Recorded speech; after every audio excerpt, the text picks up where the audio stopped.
what kind of relationship do you have with your father, your real father? It's often ambivalent, right? Because there's an element of him that encouraged you, hopefully, because without the encouragement of your father, man, the world is a dismal place. It's very difficult to be a courageous person unless you have your father in body and spirit behind you. It's very demoralizing. Like, it really kills people not to have their mother. They just don't recover from that. And I think people can recover from a fragmented father relationship, but it's the next worst thing.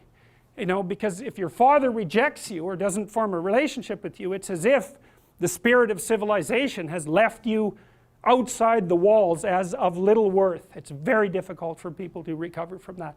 So the father should be an encouraging force, but can be a tyrannical and crushing force. And so that's a very difficult thing to get right, partly because if you're my son, then I should impose the highest standards of behavior on you. And I should always be judging what you're doing.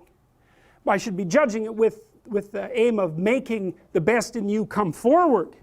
But getting that balance exactly right is very difficult. And so it's easy for a father to swing too much into judgment, let's say. And then, of course, mothers can play this role too. To swing too far into the domain of judgment and to be too harsh. And to the degree that the father has his own pathologies, he's going to do that imperfectly. You know, he might be someone who's the father who devours his son because he's jealous of the new possibility, the new potential, the struggle for attention and love from the mother or from the other children in the family. There's all sorts of things that can go terribly wrong. So that's the father as wise king, and that's another symbol that's been lost, I would say, to a massive degree in modern universities, because all we're taught is to tear that down. And to not even notice that it manifests itself everywhere, especially in the universities, which are like they're as close to an ideal environment as human beings have ever been able to create. It's as simple as that. And if you can't be grateful for the structure of the university with all its imperfections, then you're completely blind to this element of the archetype. And that's the opposite of it. That's the son that devours, the king that devours his own son. That's a tyrant. You know, that's like the mother who's too overprotective. It's the male version of that. And the mother that's too overprotective says, I'll never let anything happen to you. It's like, well, maybe you actually want to have something happen to you.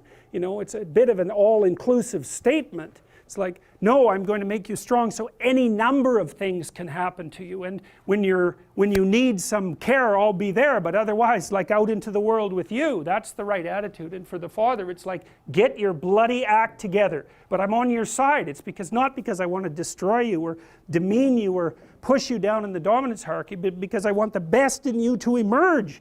And so you need standards. It's like, what are you doing wasting your life? There's way more than that to you. Get your act together and bring it out. And that's a message that people really want to hear if they have any sense at all. And generally they do want to hear it.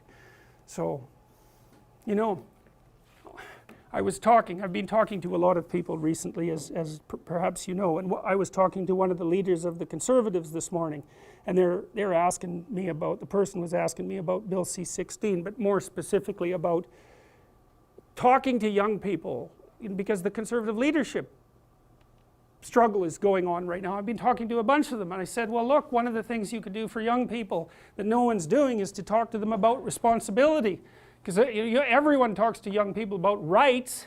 It's like, we need our rights. It's like, oh God, how many rights do you need?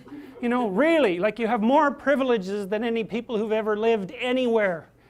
Well, it's so dull to hear that. It's so dull. It's so pathetic and what would you call it? It's so demeaning that you have to be protected and have your rights. It's like I said, there's a huge marketplace for responsibility. That's what you want to talk to young people about. It's like, get your act together and do something worthwhile with your life. For the first time in my entire adult life, the Conservatives actually have something to sell young people, right? They could sell them responsibility.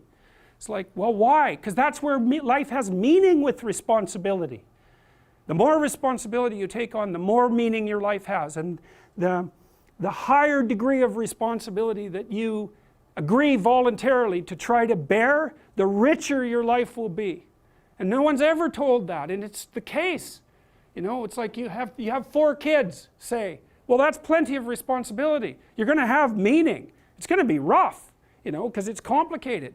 You have a complicated job and you try to help the careers of the people around you. You try to solve tough problems and aid suffering and do all of that. It's like, it's weight, it's responsibility, but there's glory in it. There's real glory in it. There's deep meaning in it.